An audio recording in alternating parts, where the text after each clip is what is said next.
Good morning, everybody. Welcome to another Tech Coffee. We're here live actually at Startup Week, and this is a special Tech Coffee. We're really looking at not only what's going on, in the Tampa Innovation Alliance area, but actually overall the whole Tampa area. So for those of you who don't know, Tech Coffee is for transforming, enriching, and connecting.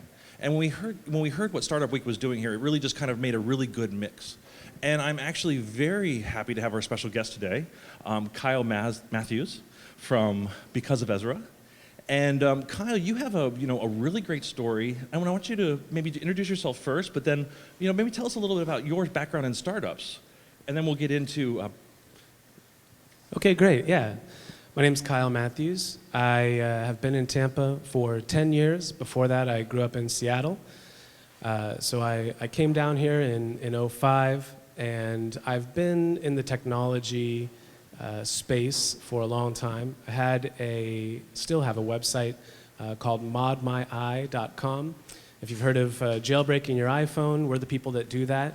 That's a community of over 900,000 people who enjoy developing for iPhone, creating graphics, applications, that kind of thing. So I've been in that space for quite a while. And then 3 years ago, we launched Lycos, which is actually a startup studio based here in Tampa. And the goal of that is really to take technology ideas, form those into products, and then with those products, spin them out as separate companies underneath Lycos. Okay, so now this is what was really fascinating to me, and I thought really was relevant for Startup Week, is that you've actually just decided to step down from Lycos because you have a new initiative. Correct. It's not entirely a new initiative. In 2009, my wife and I's first son was diagnosed with neuroblastoma cancer. His name was Ezra. He died in 2010. And so in 2011, we formed Because of Ezra, which is a nonprofit that funds childhood cancer research. And we've been operating it out of our margin of time, really, the last 5 years. And over the last couple of years, it's just been so heavy on my mind and so many of the exciting parts of my day that my wife and I were really discussing, could we make it work if I did that full time? The tech space is still exciting for me, and I'm sure that I will never be completely out of it. But a lot of doors opened up at the end of 2015 that really just kind of told me this is the time to at least take a few years to see, pouring into Because of Ezra, what we can accomplish. Even greater than we've done the last 5 years.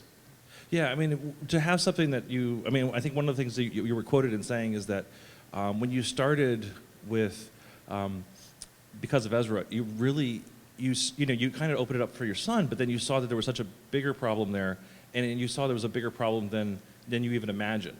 And really being able to kind of open that up and open the eyes. And you've actually been very successful in fundraising and actually donating to a lot of worthy causes through the nonprofit. Yeah, that's true. We've given over $700,000 directly to patient-affecting research. And so the way that we define that is it needs to be either at trial now or can be at trial within 6 months. This is a really interesting point, especially when we talk innovation, because we all say, okay, we're all about innovation here. We want to focus that.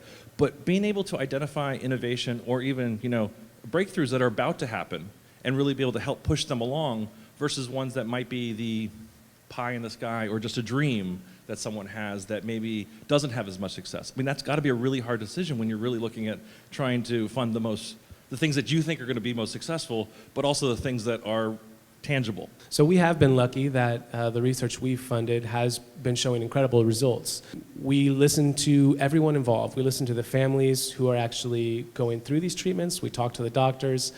We speak with the actual lab folk and try to make a decision based on all of that as what is the most promising, because we have limited dollars and we want to see an impact with it. Wow.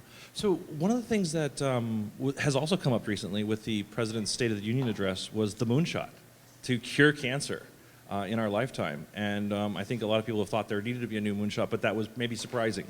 And I think it even looked like Joe Biden was actually surprised when he was announced that. But what do you think about that? Is that something that's realistic? Is it something that the right focus could actually accomplish? Joe Biden's cancer moonshot, that's all based around genomics. which is also called personalized medicine or precision medicine. If you've heard of any of these terms, it's the same thing. And really, it's all based around the fact that we mapped the human genome, and really over the last 7 to 10 years, we've gotten better at figuring out what that means. Because we said we map it, but there's all of this information, and we don't really know what any of it does. We can point to where it is on the map, Right. but we have no idea what's there. It's as if you saw a map of the world and had never been to any of those places or heard of any of them.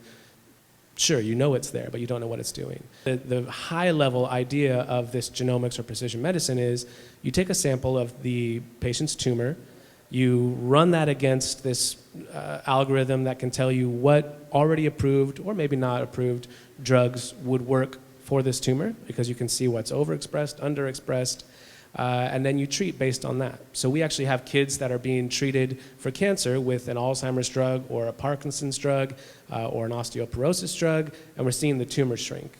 5 years ago, you would never have treated that kid with that drug because it would be foolish, but now we're seeing it has an effect. This is Startup Week, and you have had multiple startups, and then now your nonprofit's also kind of a startup. So how is it different with a nonprofit startup with some of these audacious goals compared to a startup that's trying to help other startups? The idea is exactly the same. I mean, you're building a brand, you have a product, you're starting from scratch or very little and growing that. So because of Ezra, it's the same way. Rather than our product being an app or a website or a widget, our product is kids living longer. But it's very much the same thing. We started with nothing. I spent the first year just kind of reading Nonprofits for Dummies. I'd come from a for-profit background and knew how to run a company, but running a nonprofit is a completely different thing. And so, yeah, there's a lot of similarities on building something from nothing and how you scale and grow and do that on a national level with ours. And if anybody wants to connect with us, we're on becauseofezra.org or all the social medias, and you can get a lot of our information on the different events that we're doing. But that's largely what we've done. Okay, with that, I think we're going to wrap up another Tech Coffee here. I want to thank everybody for coming out, and thank you Startup Week and all the great sponsors who have really helped us do this here today. Next week, we're going to be back at the normal place at University Mall for the Da Vinci exhibit. So we're going to be looking at the innovations of Leonardo da Vinci. And so, we'll be kind of jumping into what is, innovation from one of the great innovators and bring that back. So thank you very much. This is Tracy Ingram for the Tampa Innovation Alliance with Tech Coffee, and we'll see you next time.